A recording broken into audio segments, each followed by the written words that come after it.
In the wake of the 9/11 attacks, TSA, a component of the Department of Homeland Security, has been screening passengers for over 20 years.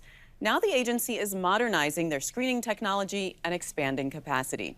Darby LaJoye is the Executive Assistant Administrator for Security Operations. Darby, welcome. Thanks, Mimi.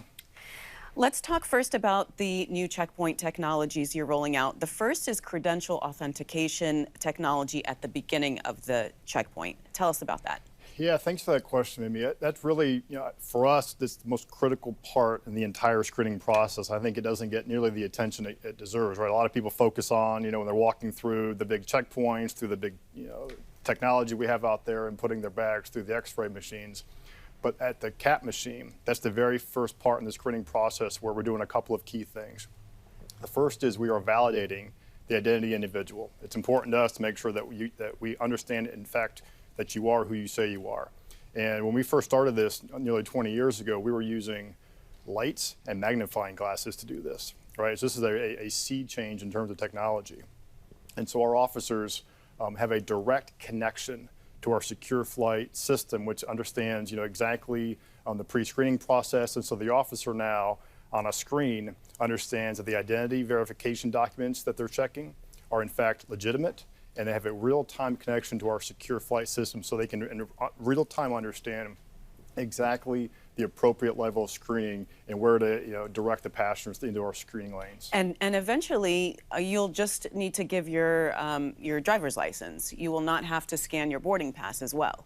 Absolutely, and again, some really exciting things we're doing is we've announced our partnership with Apple and the states of Maryland and Arizona, where passengers can embed their driver's license in their Apple Wallet. And so soon, not only you can self-serve at the checkpoint and not even have to show us your driver's license. Now there will also be facial recognition that you'll be using. Absolutely. So the next generation of CAT machines is really CAT 2. And really what it does is it utilizes a high-resolution camera, and it's taking a live capture of your image and is comparing it to the digital image embedded in either your driver's license, which we hope is Real ID compliant, your passport, or your mobile device.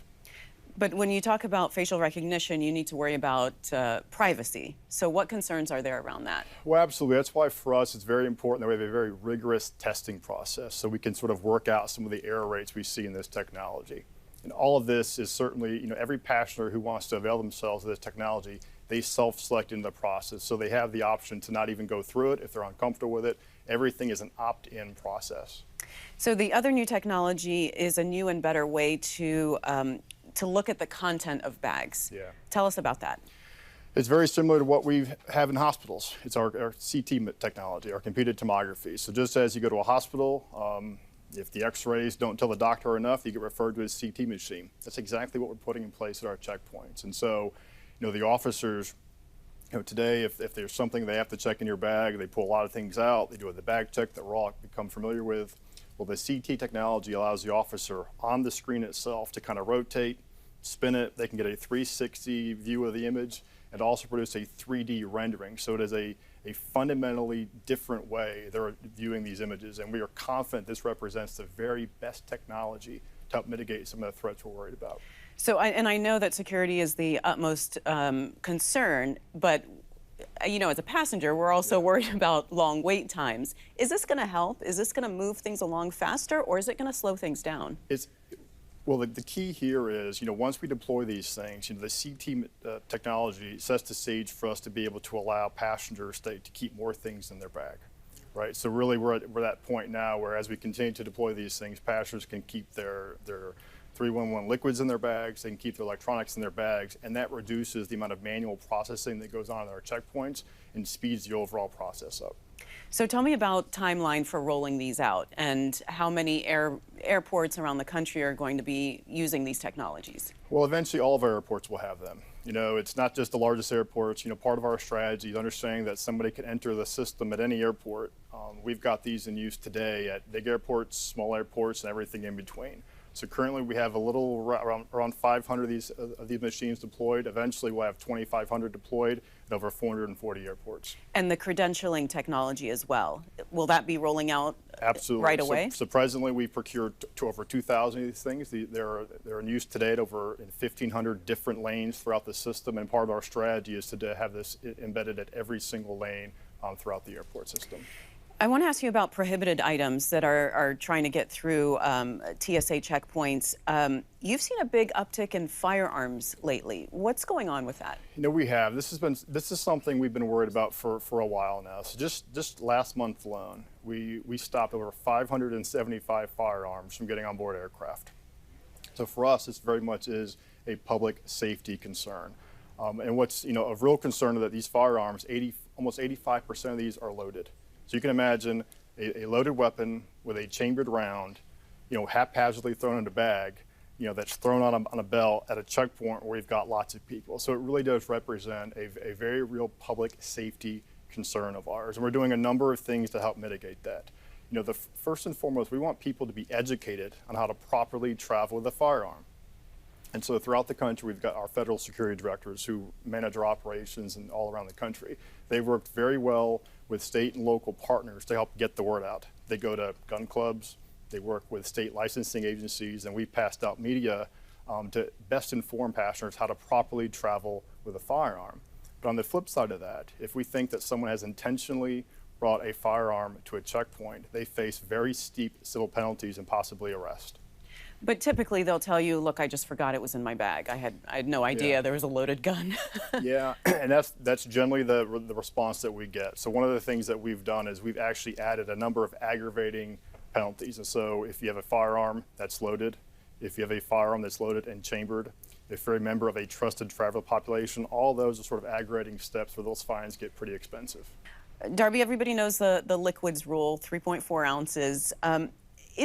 Will there be a review of that? Is there any chance that that could be relaxed? I think the key is going back to our earlier conversation about computed tomography. As we deploy more and more of this technology to the checkpoints, I think that allows us the opportunity to allow those to stay in the bags. But really, it's all predicated on us advancing CT and getting more and more of those machines out there to the airports. TSA agents are paid less than their counterparts in the federal government. They're not on the GS scale. Why is that? What's going on with that? Yeah, this is something, and I'm glad you asked that question because this has long been a challenge for TSA. As you stated, on average, frontline TSA employees are paid 30% less than their colleagues across government. This has, really sort of, resulted in presently we're short-staffed about 10%. This is even within the Department of Homeland Security. So we're talking about Customs and Border Patrol agents are paid more. Correct. How did that even happen? It goes back to the law that created TSA. ATSA, soon after 9/11, the law that created TSA, put TSA under our own pay system, under our own authorities. Over time, we've just not kept pace with the rest of government. It resulted in, long-standing 20% attrition. So to us, this is a real concern. It is the #1 priority for Administrator Pekoski. It's a priority for Secretary Mayorkas, and it's in the President's 23 budget request includes a request for TSA pay equity. And I think it's important to acknowledge this is not about paying TSA employees any more than the colleagues in government. It's simply paying TSA employees exactly what they'd make with their colleagues across government. So what are you doing about it and the issue with being understaffed? How are you going to be recruiting? Yeah, that's been a focus of ours for years now, especially since we found ourselves in this pandemic. I think it's been pretty widely covered, some of the disruptions that we're seeing in air travel all around the world. We've not seen that level of disruption at our checkpoints, and that really is because of a lot of hardworking TSA employees. Over 1,000 of our officers have volunteered to be part of our National Deployment Office. We have 1,000 officers that volunteer to spend many, many months away from their families to go work at airports that may have more acute challenges with respect to staffing, or maybe under more severe capacity constraints. That's one of the key things that we've done. In addition, we have officers that are volunteering to work 6 days a week. Many of the officers who are out there at the nation's airports are working 6 days a week, in order to avoid some of the problems we're seeing in other parts of the world. All right, well, you know what, this sounds like a thankless job, to be honest. It's not like anybody goes up to TSA and thanks them for their hard work. How are you going to recruit? What's the value proposition here? Well, that's why I think pay equity is so important for us, because in exit survey after exit survey, we see this in the federal employment viewpoint survey. Our officers are proud of the mission. They're proud of the work and support they get from our supervisors, but they leave TSA because they have to go make more money someplace else, right? So we want to build on that morale, and hopefully TSA pay equity goes a long way to helping not only our recruitment, but also our retention. Give us an idea of the infrastructure investments that you're going to be seeing at airports that are being made through the Department of Transportation and the bipartisan infrastructure law. Yeah, I think that's really, really key in all this. I mean, as we've discussed, there are inherent capacity constraints all throughout the system. We've seen that, just this summer. And so over 5 years, $5 billion to go in directly to airports to help improve terminals, to help improve infrastructure that's going to improve the checkpoint. We've got to find ways to make the overall checkpoint and airport experience much more efficient. Part of that, we think, part of the TSA capital investment plan includes this movement towards open architecture, embedding some of these principles in how we not only develop our procedures, but also develop our procurement strategies. And by opening the tent, if you will, the number of companies that can help find solutions, we think that can enable quicker solutions when we find ourselves in the face of a security threat. But also allow us more interoperability at the airport level, and it makes the overall system much more efficient.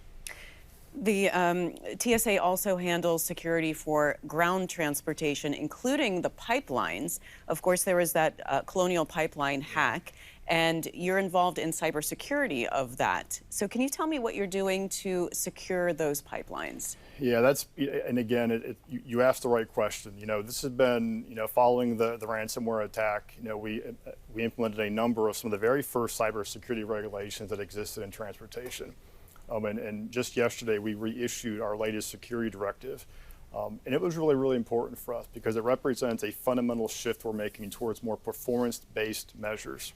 We want to get away from this sort of, compliance-based, check-the-box, mentality when it comes to working with our industry partners and focus much more on outcomes. And so this latest revision of the SD is a reflection of a lot of technical work we've done directly with our partners in government, to include CISA, DOE, and DOT, but most importantly, technical work we've done directly with the companies that we partner with. Darby, we've got about 30 seconds. I want to ask you about what does the future of travel look like from TSA's perspective? I think this is really, really exciting because, we really are at that point now where we talked a lot about, walking at speed, security at speed. As you're walking through the airport, I think we're very close to being able to sort of screen people as they're walking, incorporating biometrics, incorporating some of the CAT technology we talked about at the very front of the checkpoint with our CT technology, and then sort of underpinning all of that, a secure, flexible infrastructure. We really do think we're pretty close to being able to screen at speed. All right. Well, we'll definitely be seeing that. And thank you so much, Darby, for being on the program. Thank you, Amy. Thanks for watching. If you enjoyed the video, give it a thumbs up and subscribe to our channel so you don't miss out on any future Government Matters interviews.